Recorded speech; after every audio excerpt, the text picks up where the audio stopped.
Hello, everybody. My name is Ari, and you are listening to Bass Tunes on KUCI 88.9 FM in Irvine.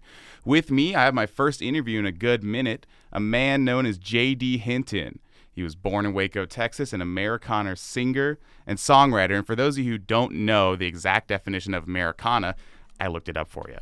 Contemporary music that incorporates elements of various American roots music styles, including country, roots rock, folk, grass, R&B, and blues. You get the picture just from the name, but just wanted to make sure. Also an actor, also a composer on various Hollywood films, but moved to Texas from LA in the 1970s and started out as a late-night R&B DJ in Los Angeles before using his improvisational skills to score acting roles in Hollywood television and film. And we have some credits here for you. Dynasty, The Young Indiana Jones Chronicles, Mork and Mindy, Jane the Virgin, Season 1 of Apple TV's The Morning Show, which actually is the only one out of those lists that I've seen. I'll ask you a little bit more about that show. And he's composed music for films such as Gloria, TikTok, and Children on Their Birthdays. As for his solo career, his first solo release that I could find on streaming was Echo Park in 2014, then a series of singles and EPs since around 2022. And his latest EP that we'll discuss a bit is Traveler. All right. How'd you end up being a DJ, first off? Thanks for coming on. My high school, I went to a very small high school in Waco, Texas, outside of Waco, Texas, actually. And they didn't have a speech department, and I wanted to do speech events. So I went to Baylor University in the summer to see what I could augment about that part of my high school. And I took a course in radio. Which has to be very similar to like the initial, first year radio course here. And a month later, I got hired on a radio station in Waco, Texas, and that started my professional radio career. What do you know? It was a big day in my life. Felt a lot of exuberation. Well, like I'm guessing we love music the way we love music, and suddenly I have this job where I go on for 4 or 5 hours a day and I have all these songs I can play, and I get to pick which songs I want to play, and that felt great. You had a 4 to 5 hour long show. Yes. Typically a regular weekday show would be 4 hours, and then on the weekends you'd probably do 6 hours because they had fewer people working on the weekends, so we covered a little bit more time. Oh, okay. That's interesting. I wasn't sure about how other professional stations do, because we have 2 hour music blocks and then half hour to 1 hour PA blocks, and we're actually basically the most PA out of most of the University of California radio stations. So shout out to us for that. There you go. So that's how I got. So radios, I got started with kind of a lucky break as a high school kid in radio, and then right at the end of my college time, a radio station in Sacramento found me and hired me to come out to Sacramento to be a disc jockey and the music director of their radio station, and that's where I met all the people in the Los Angeles record business and said, I'm going to go to L.A. I was going to ask about what made you want to move and transition into working with Hollywood, but you answered my question there. What did you always want to work in that sort of field aside from just doing radio? Let me make sure I'm answering the question you're asking. I always wanted to work in what field? Music industry. In the singer-songwriter. Okay, that's what I thought. That sort of stuff. I wanted to make sure that I was narrowing it. Sure. When I'm guessing that you have had a lifelong love of songs and music and records and recording artists. Yes, of course. I did. And so when you're playing the hits or big songs every day, I'm listening to how they're constructed. I'm listening to how it's a verse chorus, how it's put together. And I don't know what made me think that this was doable, but I just thought I can do that. And I was meeting record producers who were visiting my Sacramento radio station office to show me their latest records, and I started talking to them, and I figured out, I can move to Los Angeles, and they know that I know what goes into a hit song, so I felt like I could build some bridges there. I see. It must be different. I don't know how it is nowadays, but I don't know if you get a bunch of people coming in person as much. I feel like a lot of it's on email and the like, at least working promoters and the like. I think that's in probably every industry or 6 industries we could talk about immediately. Yeah, the in-person connections have gone the way of internet and maybe telephone, but certainly internet. Yeah, a lot of email chains. Yeah. Which means you really have to be a good email writer to be curious, to create some curiosity on the other end of that screen. It's a little difficult Yeah. compared to just having a person right in front of you. You don't get the voice, you don't get the look, you don't get the general demeanor you put out, body language. The and all that. nuance, right. Exactly. There's so much nuance in things like body language, and you just don't get that with that. But at the same time, there's some benefits and some downsides to it. Was the transition from Texas, Waco area to Sacramento and then LA a bit of a culture shock for you? Sacramento was a perfect place for me to land coming out of Waco, Texas, because Sacramento in many ways is not real dissimilar, I always thought, to maybe San Antonio, Texas. So there was whatever that vibe would be, it was easier that some of that existed in Sacramento, and then Sacramento is not as freeway fast as Los Angeles is. So I could get used to being in California. I could get used to what was different about California at a pretty comfortable pace, and I didn't feel like I was getting run over. So you didn't have to deal with the hustle and bustle immediately. You could settle into it a bit more. Right. And before I moved here, I'd had the time so that I didn't just show up out of the blue, even though my decision to move here was on my own. But I knew a handful of people when I arrived. So when I showed up, I called everybody I knew, 6 or 7 people, and started. That's about all you need. If you know one person, you know one. If you come here just knowing nobody, then you'll have a hard time getting anywhere. It's all connections. That's right. Yeah. I've been in KUCI now for maybe an hour, and I know 3 people, and I'm only talking to you on camera. So I walked in here. I had to get the cameras rented, and he was already talking with SoCal New Wave at Brian, chatting it up. It was great. I could see the charisma right there. It was interesting. It's fun. It is fun. It's always fun to meet new people and chat a bit because you never know people's stories and all that. What is your musical background? Are you classically trained? What sort of instruments do you play? That sort of stuff. I started piano lessons as a first grader. Oh, wow. Okay, early. And I took really intensely good piano lessons for about 8 years before I was like, I got it. Can't do it anymore. I want to go hang out and play football. Yeah. Whatever I thought I was going to go do. But in those 8 years, I really learned music theory. I learned a lot of things about playing music.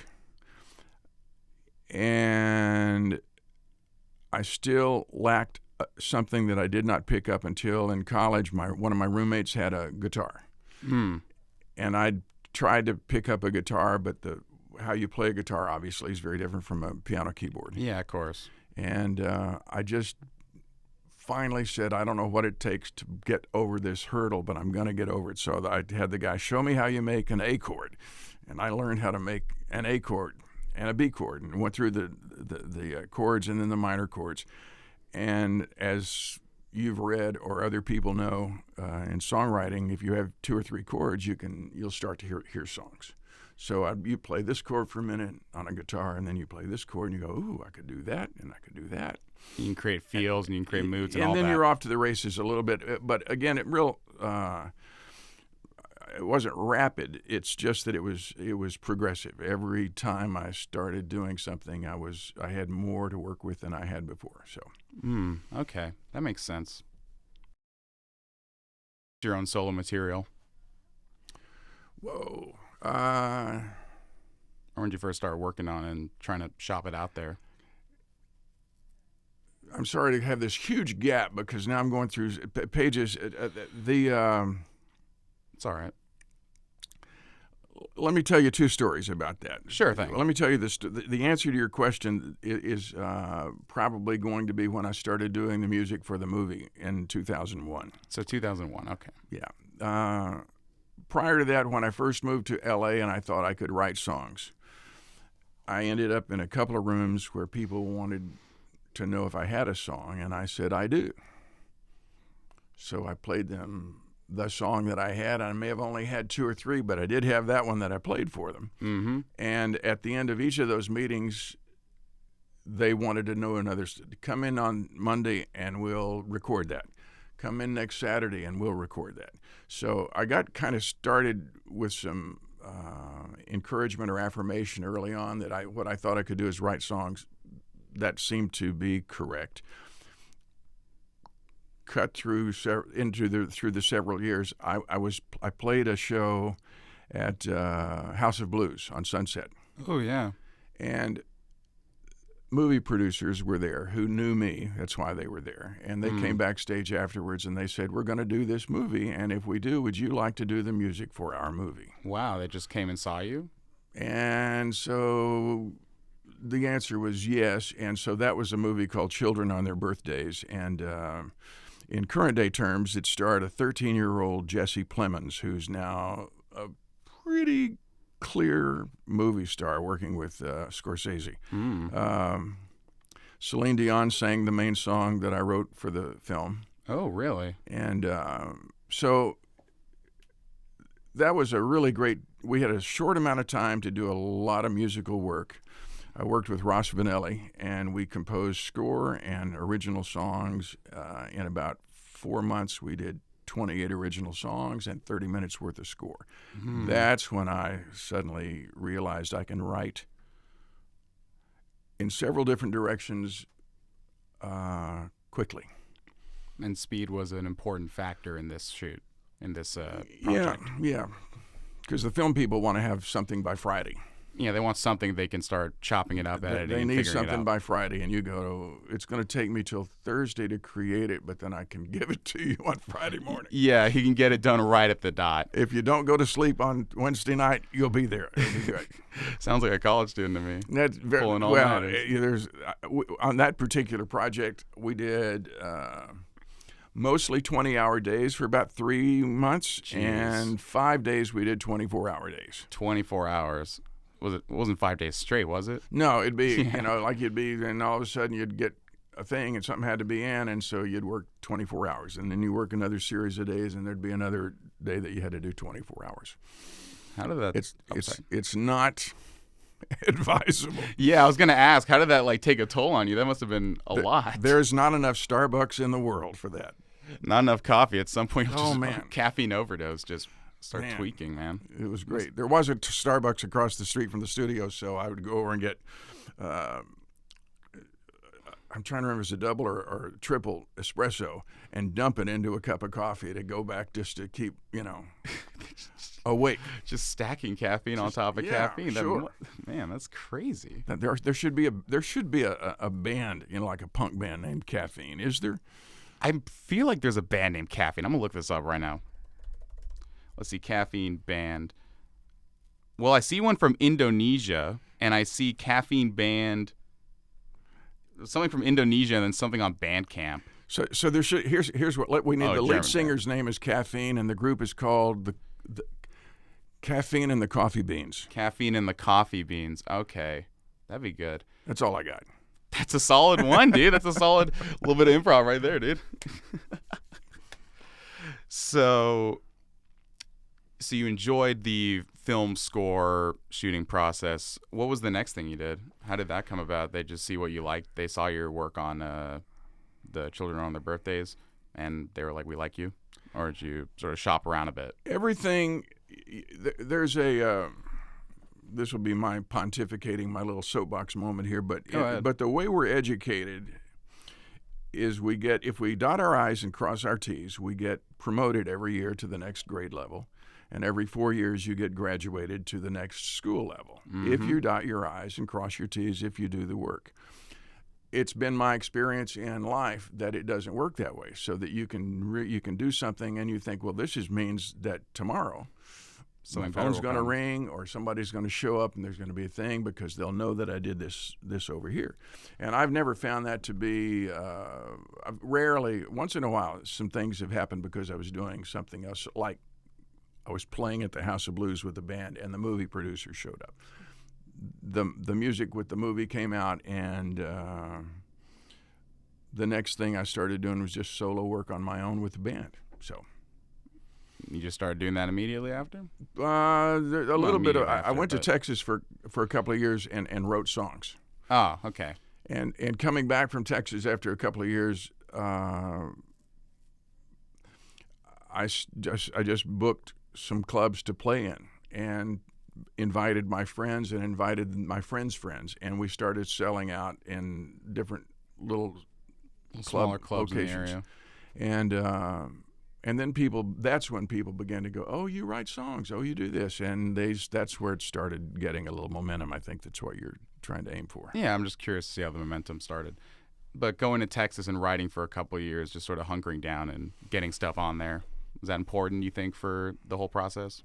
I think in the creative process, whether you have to do it under duress or as an option, you need time. It's a solitary process, so you need time to go be apart from things so you can create. And then you take what you've created back into the public flow that you live in. And however that happens, for certain people, it can be, you got sent to the desert. You had to go out and spend 18 weeks in the desert by yourself with only food and water. And you go, but stuff happens because of that. Well, creative process, very interesting. So you need I think you need a solitary time. You need a time to just be by yourself and get it done and get something out there. And then, but another word that you've used here is the improvisational thing. Mm-hmm. There's a lot of good creativity that's not done in solitary. It's done in improvisational moments where, I say cat and you say dog, and I say, we go off on start trading words and ideas, and suddenly we've got a song. Yeah. What's it like composing versus working on your own material? What do you see different in doing that, composing a score for a film versus doing your thing? Obviously, with composing, you have more restrictions. You have more sort of areas of expertise you need to do, a certain feel, a certain deadline, a certain time limit, versus doing your own material. You have a little more freedom on that, but do you have anything else to add? What do you think? I think you bring yourself to any project that you do. So, and I can give you examples, but you already know where any of those examples would go. If when you're working on a film, and it's one of the reasons I'm probably in that Americana category. When people say, what kind of songs do you write? That's a good category. Because if I'm working on a film, this Children on Their Birthdays was set in 1942 in Alabama. Oh, yeah. Small town Alabama. Okay. So everything about that starts telling you how the music's got to sound. Yeah. Because the music's got to reflect or give you a musical framework for the film to float on top of. Yeah, the time period and all that. So that really helped aim that process real specifically. If another friend of mine had there's another friend of mine that there's a movie called TikTok. Okay. And again, I just met the fellow first over the phone, and he said, I'm doing a movie. I said, what's the name of your movie? And he said, it's called TikTok. And I went, I've got a song. And he said, well, bring it over to my office. And I said, tell me. Anyway, so I brought him a series of songs, and he used 5 of them in his film. Because whatever I was doing on my own fit the personality of the story that he was trying to tell in that. So just the music has to support the film, and maybe the point to ultimately make is the music has to become another character in the film, just like an actor. The music is another tool to get across ideas and emotions, and both on its own and also behind, like accentuating the other sort of creative fields like visuals and spoken word. Yeah. You want it to synergize it so that if you see well, it's like all songs do, you'll hear a piece in a song and you'll go, oh, God, I just love that. Yeah. Well, if you can connect that with some film, you've still got that, oh, I just love that moment in the music that's going to fit some thing on the screen that's going to suddenly spray out into this new image. It doubles up. Oh, it stacks up like crazy. People online even do that with just, they hear a song, especially my generation did this a lot. They hear a song and they put their own films, they put their own videos to it. They make their own music video, or they take footage from another film and sequence it together, and it does the exact same thing. And that's from a pre-written piece of material with just it was some other random film, and it works like that because if it fits, it fits. So it seems that with working with doing composing, it's either fitting the feel of the pre-existing material, or sometimes what you already done seemed to, for some reason, fit whatever this fellow was working on. Right. It's a good double up. I'm enjoying the idea here. It works both ways, because sometimes the music affects the filmmaker. Makes him think about something else. Well, I just did an event. I played an event in mid-November that honored that was recognizing some Medal of Honor recipients. Big night in Beverly Hills, and they built a 40-foot video wall behind me so that I could sing. Wow. And on the video wall, they constructed, people put together film that went with my songs.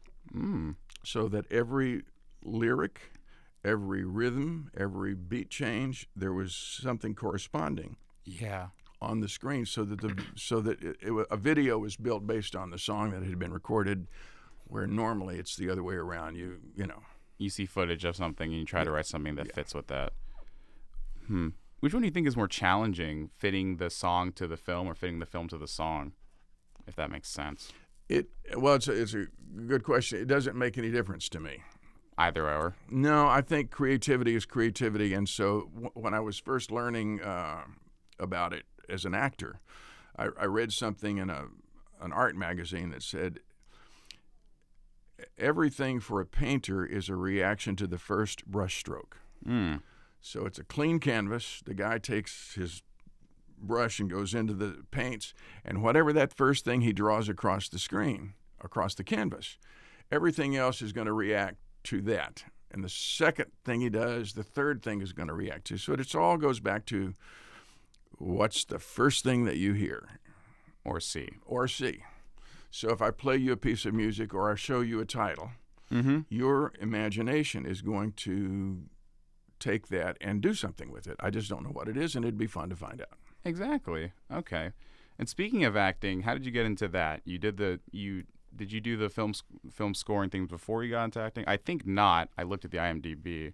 Had to look you up on IMDb. We got to get all that out there.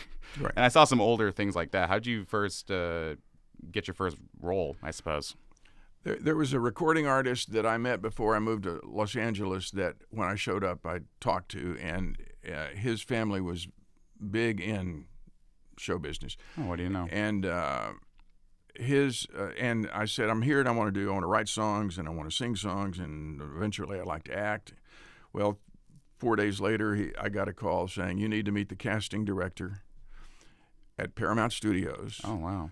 Who wants to see you at 10 o'clock on Monday morning. So I went, and that person introduced me to an agent who said they would sign me, and I had no idea how you would ever, in my mind, I can act, but I just don't know how you get the jobs. And suddenly I had an agent pretty quickly. There you go. And then I had to get an audition that would give me the ability to join the union. Oh, yeah. So that happened. And in the first couple of years, I realized I needed to focus on something really thoroughly. So I decided to focus on acting. And that was the first thing you really decided to focus on. I thought, nobody cares if I'm in town. I'm brand new. I'm not a famous guy. Yeah. So you got to work to make them care. So I decided I got the first part I tried out for on television. I should make that that'll work. That's the first goal, and you can maybe, if you want to, springboard off of it.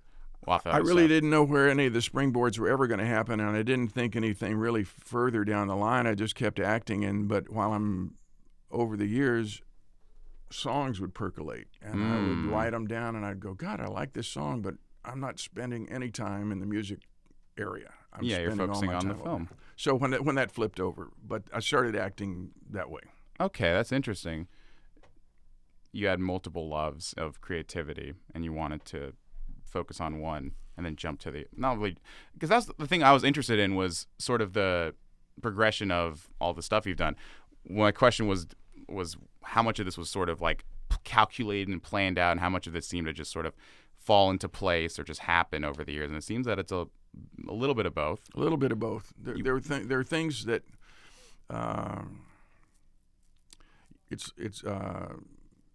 you just get a clue. I'm doing this, and this really worked. Oh, I'll come back and do that again tomorrow. Also, you do stuff and you go, I really did not like this, and I'm not going to do that again. Yeah. When I needed money early on, you're trying to make your rent and all the other things that you do when you show up in town.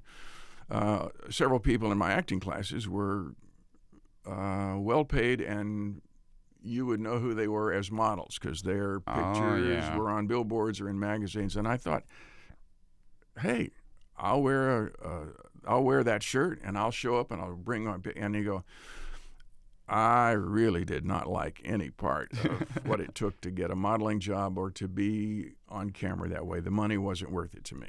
What was the what would you have to do? How much of a work was that? It's not. I don't know. It glanced off me so fast. I don't really have a. It's just that thing where all you do is you walk in. Mm-hmm. I'm assuming we're on camera here. We are. And you go, okay, and turn. That's it. Or be nicer about it. So you go, okay. That didn't have any creativity to me. Yeah, you're just... Now, that's wrong because being on camera has tremendous creativity, and the people who do it well knew something about it that just passed me by. You weren't interested. Because people who are highly paid models are highly paid for a reason. It's not because they're gorgeous or famous. It's because they actually know how to help the cameraman shoot something. They know how to accentuate things. They know how to use their positioning and angles and expressions to create art in the eyes of the camera, working synergetically with the cameraman or person. Yeah, and I was more interested in communicating thoughts. More than just looks. And communicating visual. a look was, I get the importance of having one, but to have that as your job, it's like, no, you need to know the words that are flowing through my head right now. That was your passion. I think so. You wanted to communicate what you're feeling, whether through your own songwritings, the emotions you put into composing, and the roles you played embodying the characters. Right. Did you go to school for acting or any sort of courses, or did you mostly learn on your own?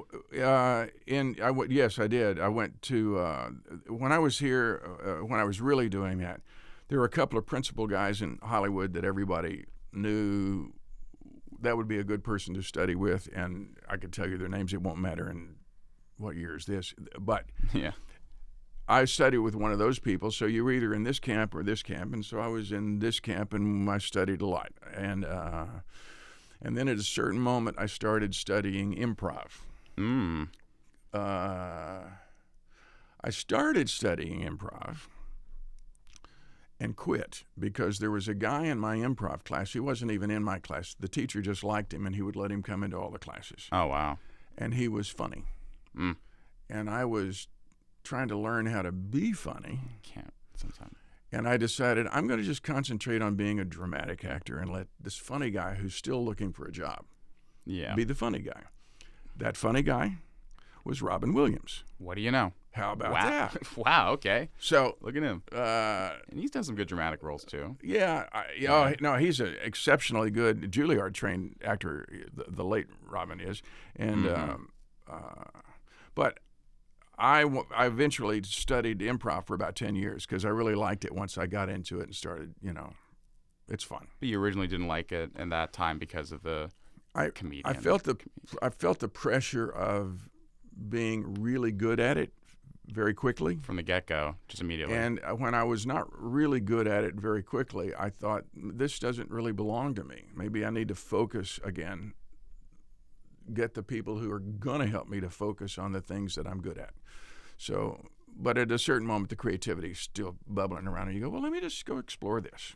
Yeah, not every creative angle is something that you're immediately good at. Some of them you need to put some more time into and really find yourself in them.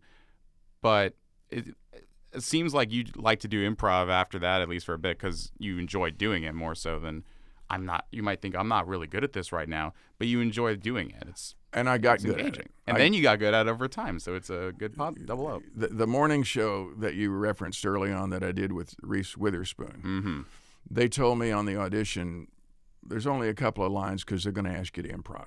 Oh, okay. So I went to the audition and I got the job, and I was thrilled. And I show up on the set, and I don't know that we ever used any of the 2 lines that were written down. Reese would walk up to me in the middle of the scene, and she's a TV reporter, and there's a big thing going on. So she goes, blah, blah, blah, and what do you think about that? And we shot for 3 hours. 3 hours? With that. I mean, different angles. You know, they're moving the camera around. Oh, of course. But for getting 3 different. hours, she kept walking up and going, and what do you think about that?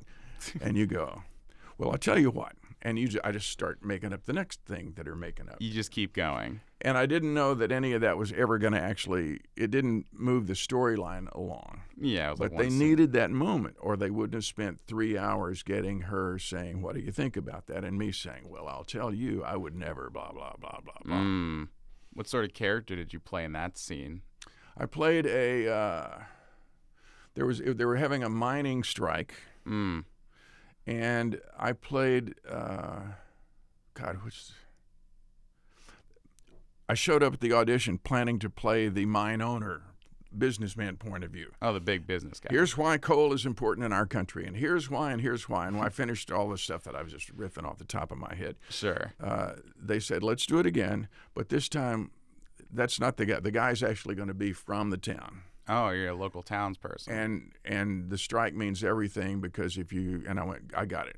So then you come back and you play it from this other side and you go, if we have to go out, who's going to buy our washing machines? Who's going to buy our, we got to, this. So it played the town citizen who is going to be affected by the strike if the mine shut down. It's interesting that just one role like that could take 3 hours to film with all these different angles, that just one little scene can be so important for a segment to convey something. It is. There's a detail. And if you saw the detail that they put into that day, there were maybe 200 extras on the set that day. Jeez. I mean, they did some more scenes besides just mine, but they needed all that stuff moving around the second they saw it on camera. So it was a pretty big. Man, that must have been a lot. It was. That was the biggest set I've been on outside of the Indiana Jones, Young Indiana Jones Chronicle, which was a thing that George Lucas produced. So yeah, that was a television show, if I recall. Yeah. What was that, 80s, 90s? Yeah, but George wanted, when they canceled the series, George wanted to do some movies. Oh, okay. So he took 2 or 3 of his scripts and cobbled them together, and so he did movies of the week with the same sort spine, everything. Yeah, that the same setting, the right. same general base. He just had a longer form of it. So, What'd you play on that? Young Indy comes to Hollywood in whatever year that is. I'm gonna say it's the 20s. Could be a little bit later. And he runs into John Ford, who's a famous director, and Harry Carey. They're buddies. They go out and make westerns all the time. So they're going to go off and make a western. And young Indiana Jones gets threaded into the movie company, going out whatever he's working on in his little investigation. Sure. He's on the movie set. So I played Harry Carey. Oh, what do you know? How was that? Was that a good time? It was great. It was great for a Texas kid to get to ride a horse, kiss the girl, get on the horse, and ride into the sunset. You got all of that, huh? That must have been fun. It was great. Well, back to Texas, little really good good. old Texas fashion. It's funny doing that. How do people? Here's a random question: how do you see Los Angeles nowadays compared in like as Hollywood and everything you've been in? I guess we can focus on LA, I suppose. Since moving out here, how do you think it's changed over the years? I think it changes about every 7 to 10 years. Oh, okay. So however long you've been here or however long you've been paying attention, I can walk in and go, okay, so I showed up and 7 or 8 years later, businesses aren't the same business anymore. The way business is done is not the same way that business used to be done. Some of the people have carried over and some people have disappeared and new people have moved in. So it's if you just look at it just in terms of what we now know, the iPhone showed up in 2007. Yeah. Well, the world turned upside down Yeah. since 2007. Wow. That wasn't that long ago when you really think No, about it. in number terms, it's really not. And then if you go to like how much more, how easy it is to get on the internet. You can get on the internet at your house now. You used to have to drive to Starbucks and tap into their internet to use your cell phone. Yeah, or hook up with your home Right. phone line Right. and all that stuff, and have a bunch of So subscriptions. all that changed everything, and then it changed the way people listen to music. Yeah, of People course. find music. Mm-hmm. So Do you think that? What do you feel about the way that people find music and listen to it? How do you think it? Do you think it's beneficial or difficult for the artist overall with the advent of things like streaming services compared to just like buying a CD at the shop? they're like everything. There's going to be a good and a bad. Yeah, of course. So the good is I have two jobs.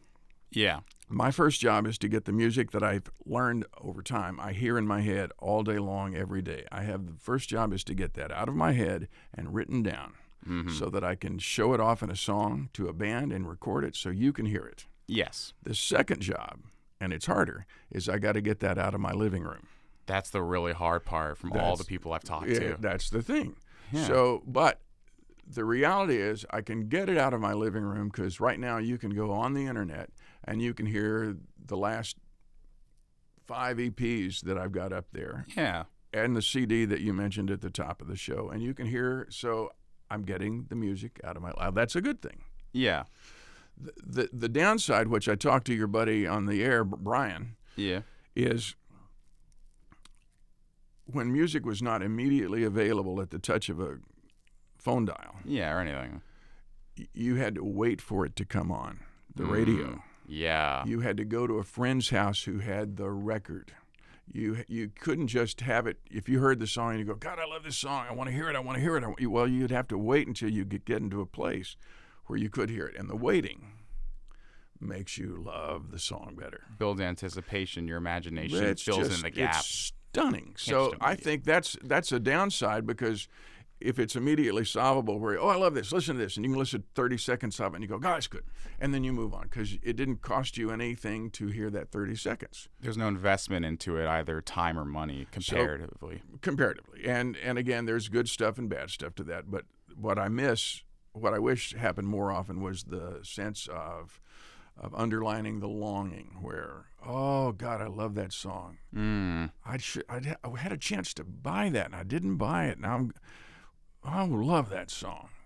Is the radio station going to play it anytime soon? You can call them and ask them to play it, maybe. But I get the point. I understand. It's a lot different than just, I heard this on a TikTok video, and then, I found the song. Saved it. I listened to it. Okay, it's cool. What's the next thing? Yeah, There's not as much intrinsic value in each and every little piece of music. It has an inherent disposability. Yes. And that's unfortunate because there's great stuff if you get, as occasionally somebody loops back into and they find this, oh God, this was out and I missed it. It's great.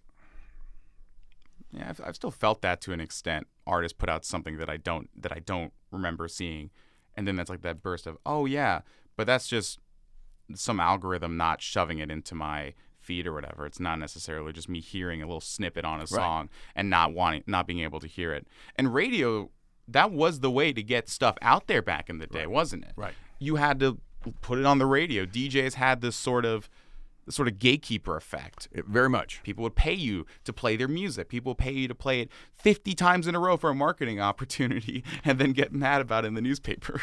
The second classes were out, either in high school or in college. Yeah. The second you get back in your car, boom, you turn on that radio because I wanted to see what song you're playing. I've been in meetings, I've been in class for all this time. You get to somebody's car and you turn on the radio to see what song is playing because I haven't heard anything. Yeah, you get an immediate intimate.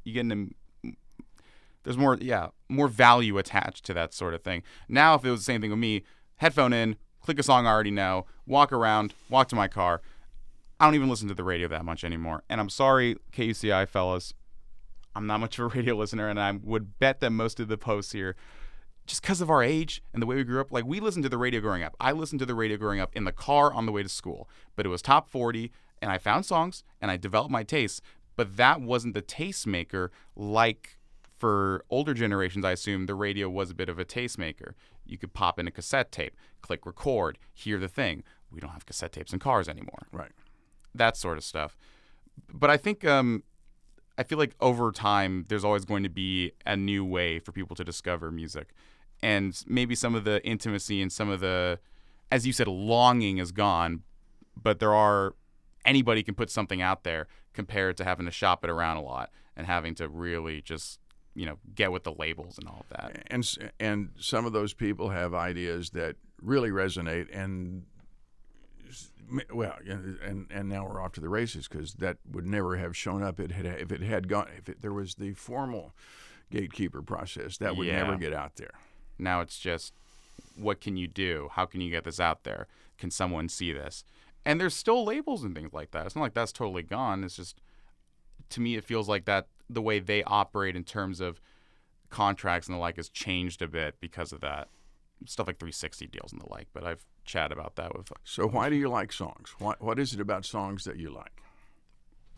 I like rhythm, personally. Mm-hmm. I like a good melody. Mm-hmm. I like something with decent, either that can usually evokes emotion in you, Mm-hmm. I would assume, right?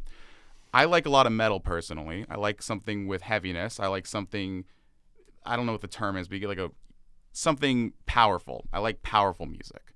I like something that gives you power. Not gives you power, but gives you a feeling of that, right? It can brighten up your day. That's why I personally like music. Why do you like music? I find emotional passion in it, whether it's the power direction that you're talking about or the sentimental direction. Yeah, I like some of the sentimental stuff too.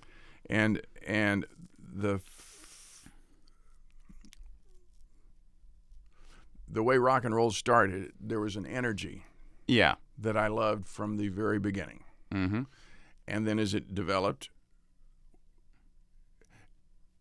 also from the very beginning, you have wordsmiths. So Chuck Berry is a terrific songwriter. His words mean as much as the infectious music that he's put out all together with. Paul Simon's words made me really want to start writing songs. Paul Simon. Bob Dylan's songs really made me want to start paying attention to what was in a song. The structure and the lyrical composition, all again, that, the whole picture. If you go back to our earlier part of our conversation, it's a blank canvas. So every songwriter starts with a blank piece of paper, and what Bob Dylan puts on that piece of paper is unique to Bob. What Paul Simon puts on that is also fantastic to me. It's just different because it's Paul. Yeah. As opposed to Bob. And then we can go to, Joni Mitchell. You can name a billion. A lot of people. But I just loved hearing people express things that I wish I had said that. Yeah. Or I love the way they said that, and now when I get into a place I can go, I don't need to quote songs, but I can quote songs all day long just because I've got all those lyrics in my head. So. Yeah, you relate to it. That's the powerful thing about art as a whole, is that humans, we can all relate to each other in one way through personal expression. So you like the personal expression of music and how each individual is unique about it. I think so. It's a different spin on it. And something with covers too. Even if it's the exact same song structure and everything, how one person plays is different. 9 Inch Nails versus Johnny Cash doing "Hurt." That's probably the biggest one. One of the biggest ones I can think of. Totally flips the song on its head. Yeah. Totally flips the vibe just because of the vocalist. And also, I assume, the backing and accompaniment and all of that. But that energy is entirely different. The emotion is entirely different. So the emotion's different. So the seriousness changes. Yeah. Just based on the way of the delivery. Yeah. And it could have been just as serious to you with 9 Inch Nails, but if you hear that there's a gravity to Johnny Cash at that part of his life singing, that you're going to go, oh, this is different. It's even more real. Yeah, as a thing. So that's pretty cool. I love it. Music is great, dude. That's why you started doing your thing. That's why I started playing. That's why I don't play music. That's why I talk about music, because I was just like, oh, I don't. We have like a policy at the station, play underground music, certain number of listeners, certain number of everything, because we don't want to just play top 40 hits all day, Right. Because there's a billion of those. But I thought, well, I don't know if I can really stuff 2 hours worth of stuff, of that sort of stuff, because I like stuff a little bigger than that a lot of time. But then I thought I could talk about it. Yeah. And there you go. And I can play songs and I can talk to people. It's hard to put 2 hours of music together every single week for me personally and do that. That's why we got a bunch of other people doing that. But I can chat about this stuff all day. Everyone's got their own strengths. That's it. Yeah. But it's the shared love of music and creativity in general that you got there. Yeah. It's sweet. Let's talk about Traveler. Why not? Let's Okay. talk about the EP. The description that I was given is interesting. A lyrical journey through life's twists, from new beginnings to soul-deep reckoning and triumphant comebacks. What shaped this record's creation? What shaped it, I suppose? I think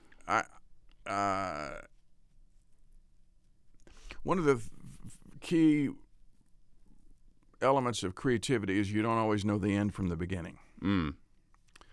You usually don't know the end from the beginning. You can start with a really clear idea, like, I'm going to drive from here to Sacramento. Yeah.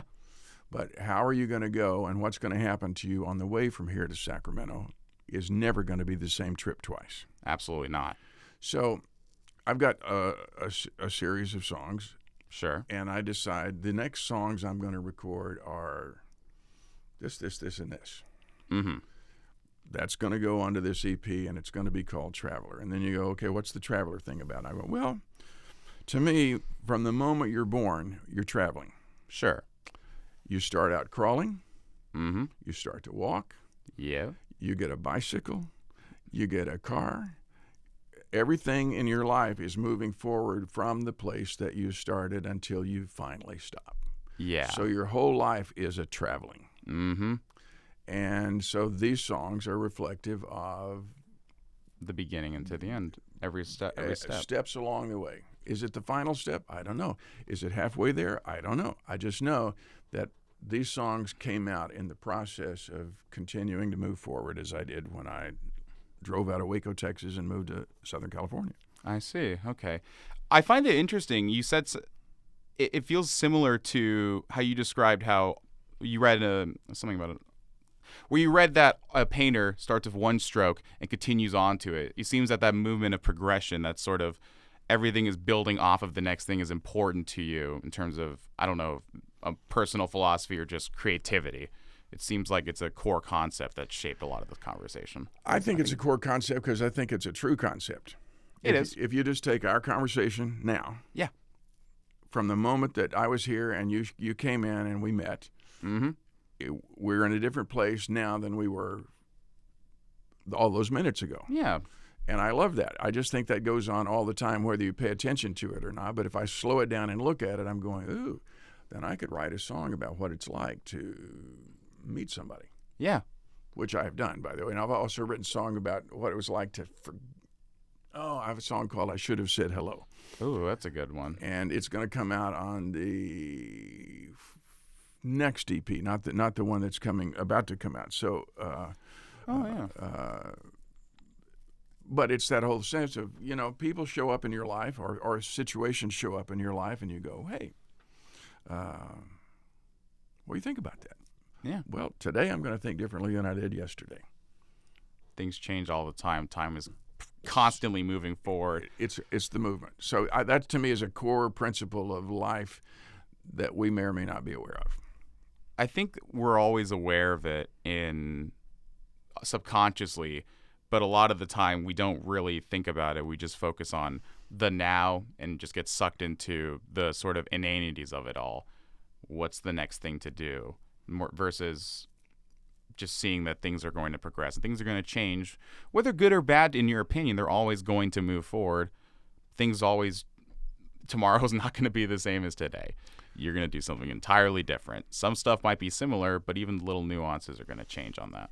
And the good stuff that you're doing, the things you go, God, this is great, and you want it to last.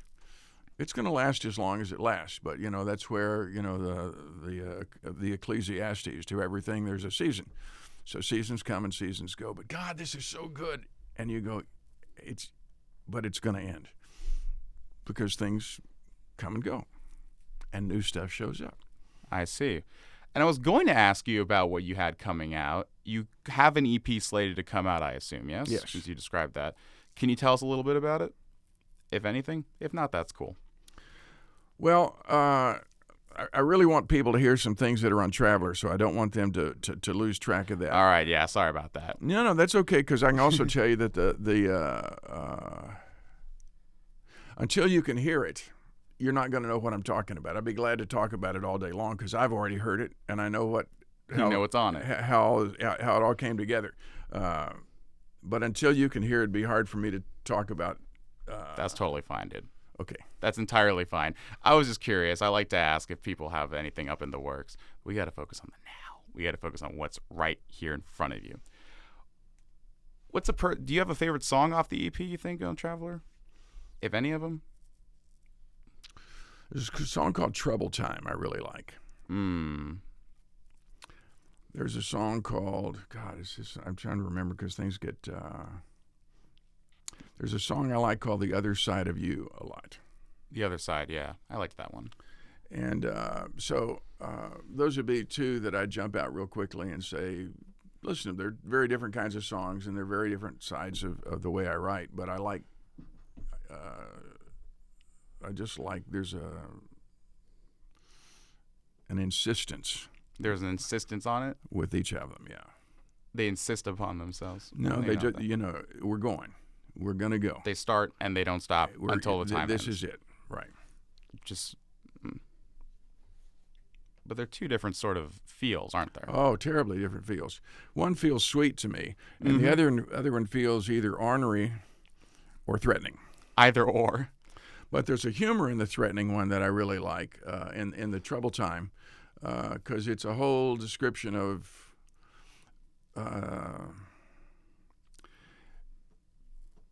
people have an exaggerated sense of I can handle this.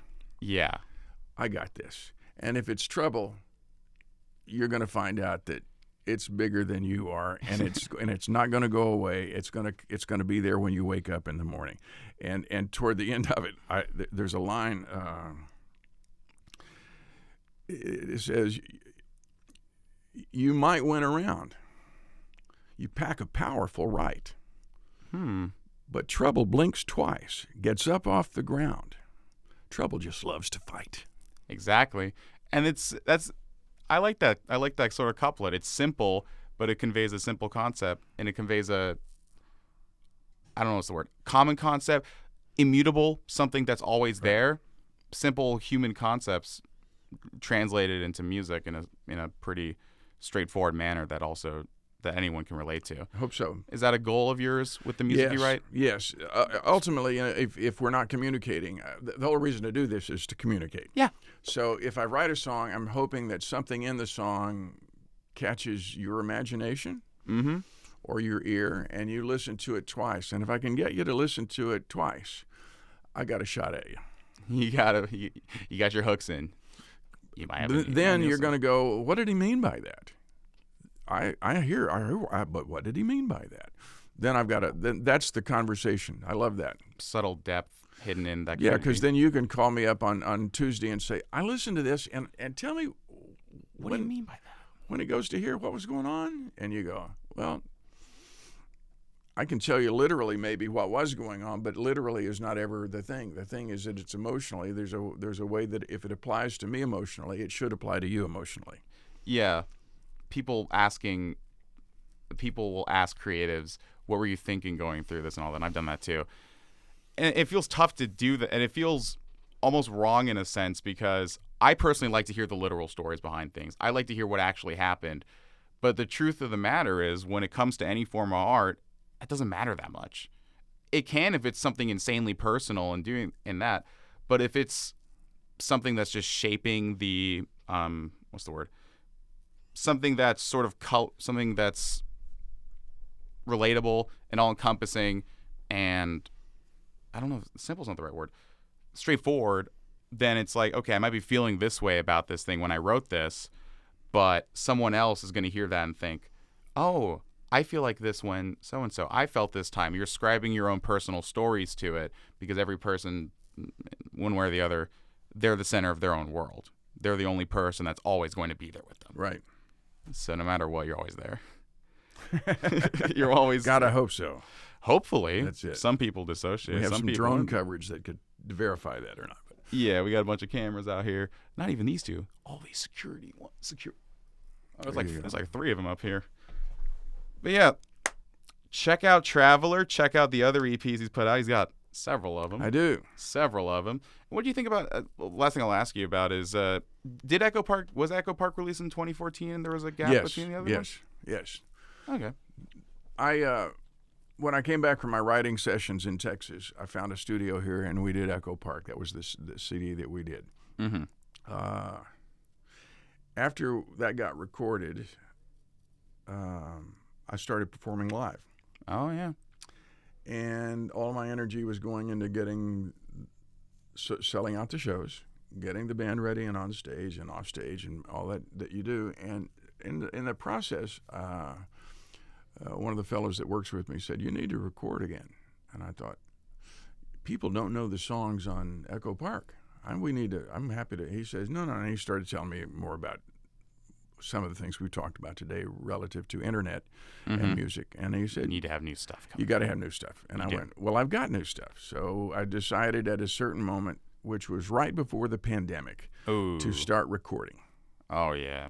Because I knew I wanted to stop. I wanted to record, which meant I was going to have to focus on that. So I was going to have to slow down any performances. I just played Texas a couple of times, New York a couple of times, out here. And I went, let's just stop. Focus on the recording process. Record. And we started recording, and the pandemic started, so nobody could go anywhere or do anything. But where I was recording, we had ways to observe the protocols and stay safe. Yeah, you could still do it to an extent. And so we did. And so I just started recording, and that's why I've got all these EPs recorded, because I just started recording, and we just kept recording, and I'm still recording. Always, consistently. And that's the current focus. Yeah. That's interesting. It's really good. It's really interesting seeing how creativity and expressing yourself is the through line between all of the stuff you've done, all the different avenues of that, but it's changed frequently, and it seems to shift. But it's mostly just what do I want to focus on right now? And right now is the music. It seems to be, right? I think that's right. But the creativity word is what I've learned over time is dynamically like my North Star. I want to live in a place where creative people are around doing creative things. Mm-hmm. And people in 9-to-5 jobs are also doing creative things. Yeah. There's a bunch of things that I can point out. Anybody's doing. I can break. Everybody goes, well, I don't do anything really creative, and I'm going to tell me what you do, and I can tell you what's creative about it. Totally. But when you're around people who are doing art, music, performing, drama, performance of some sort, I'm like,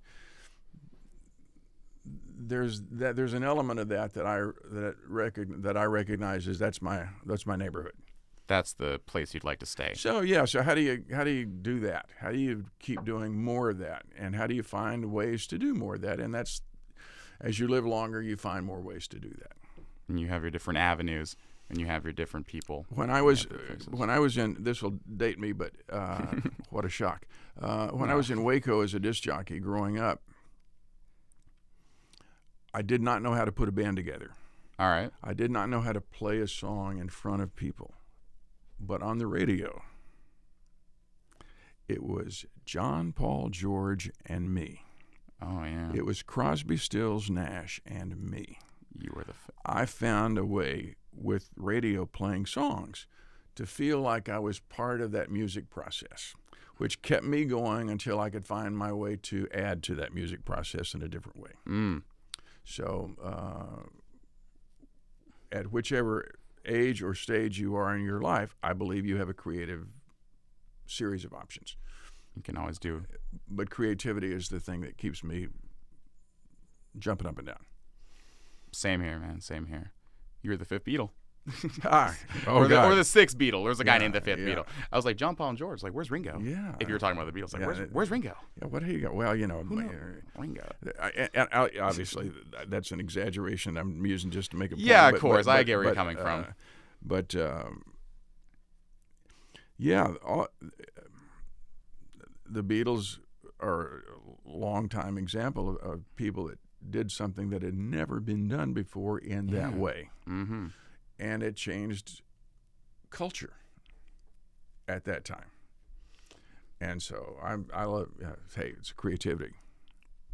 Creativity is the through line of almost everything to an extent. But especially in the world of art, that's all it is. It's all different forms of creativity. There you go. All right. I'm going to wrap the show up here. We're going to close it out with, I think we're going to go with The Other Side. Play that. That's fabulous. We're going to play you out. We're going to play it on the air. Love it. But thank you so much, JD, for coming on. Where can we find your stuff? It's on every internet platform that you go to, and it's all under at JD Hinton Music, or at JD Hinton should get you there. And is the website jdhinton.com or JD Hinton Music? Okay. It's jdhinton.com. All right, so go to jdhinton.com, stream Traveler. We're going to play a cut off of Traveler, The Other Side. Thank you so much for listening to Bass Tunes on KUCI, 88.9 FM on Irvine. Same bass time, same bass channel next week. Spia. Bye-bye. Frederick's Friday.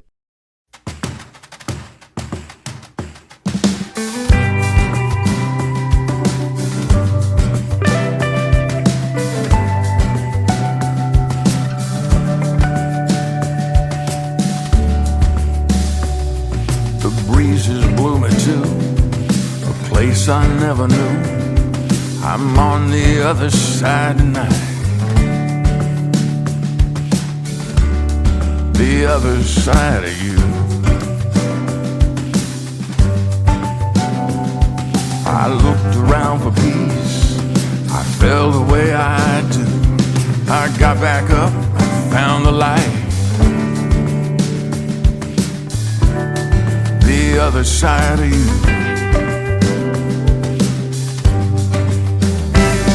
The other side is waiting.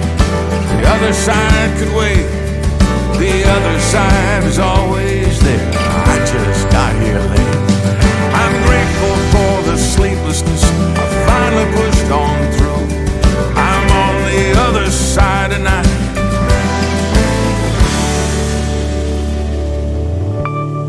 The other side of you.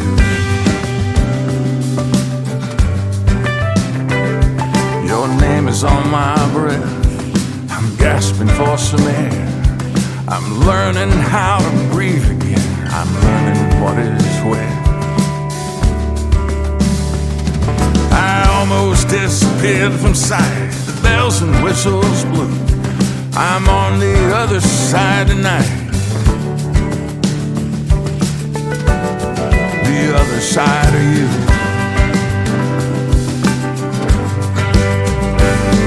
The other side is waiting.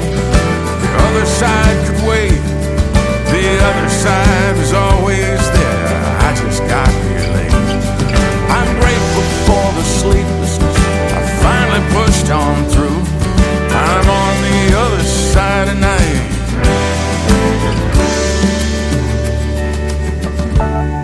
The other side of you.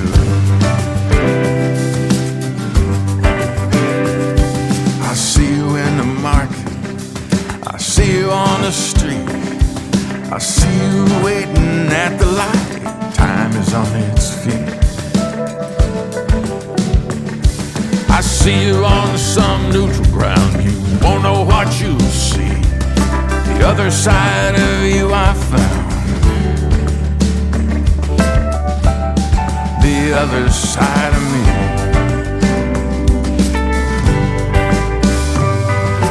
The other side is waiting. The other side could wait. The other side was always there.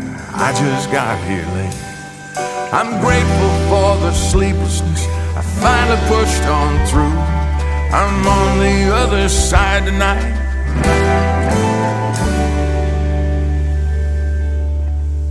The other side of you. The other side of you.